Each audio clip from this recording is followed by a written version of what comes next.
Together we stand. Forensics. Come on, Lance, Audrey says as she walks into her lab holding the bag. Lance walks into her lab seeing all the forensic technology. Lance looks around attempting to estimate how much money all of it costs. If you're wondering how much all of this costs, it's free of charge. The city paid for it, Audrey says while smirking. Lance turns his head to her. What can I say? New York loves me, she says while carefully removing the forensic web from the bag. So, how are you going to find out what the sample is? Lance asks her, while sitting on a counter.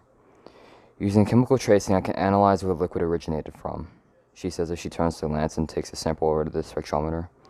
Let's find this out, Audrey says sternly to Lance as she begins to use the spectrometer. What? Audrey mumbles. Lance looks at her in acknowledgement. Audrey pulls back from the spectrometer for a second. She looks uncomfortable, but also lost in thought. What's wrong? Lance asks. Audrey turns around and looks at Lance. This substance is a combination of a generic explosive liquid and a certain chemical from Rand Oil and Chemicals. There's been one incident involving this company, and that was in 1994 when a chemical spill blinded someone. Audrey says while pursing her lips. Lance's eyes widen as he remembers his dad telling him something about that. He thinks about his next move and draws a blank. Thanks, Audrey, Lance says while a smile forms on his face. Audrey smiles at Lance and nods her head before taking off the plastic gloves she was wearing. Annika stands behind the counter at the bar in Michigan. All I need is enough money to move out of the state. Maybe New York. Annika mumbles to herself. She waits for customers, but it's a slow day and she's bored.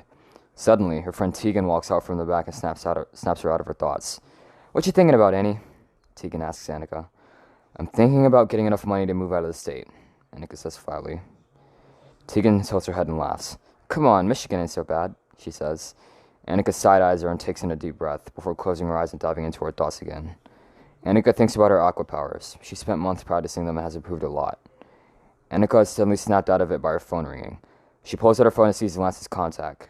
Annika instantly answers it. Hello? Annika says. Hey, Annika, how's it going? Lance asks. It's fine, just another boring day at the bar, Annika says while rubbing her face. Lance laughs at what she says. Boring? What do you want, a bar fight? Lance asks again. Annika shakes her head. Anything, she says. Lance nods his head. Well, how about this? The chief of NYPD wants to build a superhero team to defend New York. I assume you're in, but... Lance says before getting cut off. I'll be there tomorrow, Annika says with a smile on her face. She hangs up and slides her phone in her pocket happily. Unity.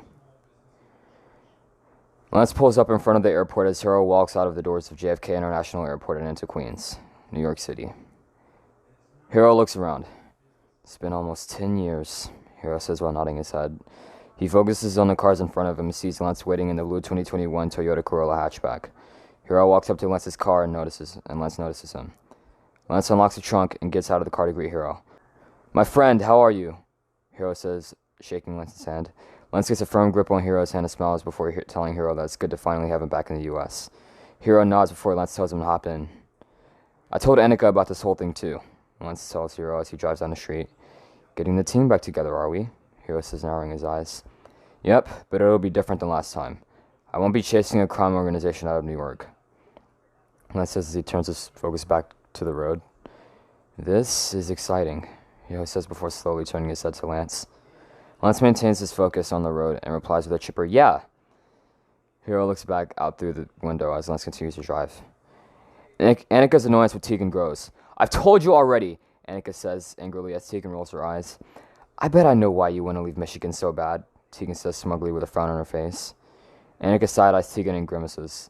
It's that Lance guy you told me about. He's the reason you want to leave Michigan and go to New York, Tegan says, looking Annika up and down.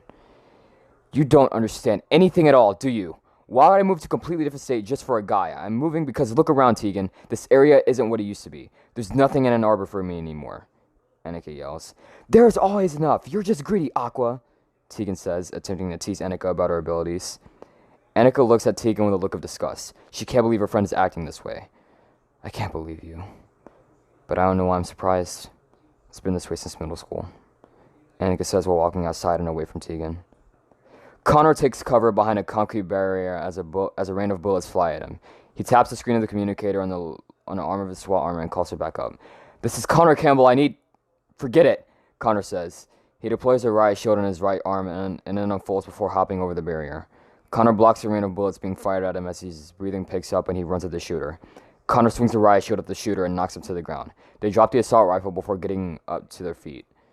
The assailant swings their fist wildly at Connor's mouth, but Connor quickly grabs the assailant before throwing them to the ground. The assailant grunts as they lie there in pain. Connor looks down on the ground at the shooter before looking up again at the truck that was sitting behind the shooter. "What is that?" Connor says. He deactivates the shield and walks over to where the box truck. He approaches the truck and looks up at the barrels in front of him. "Roxxon," he says to himself.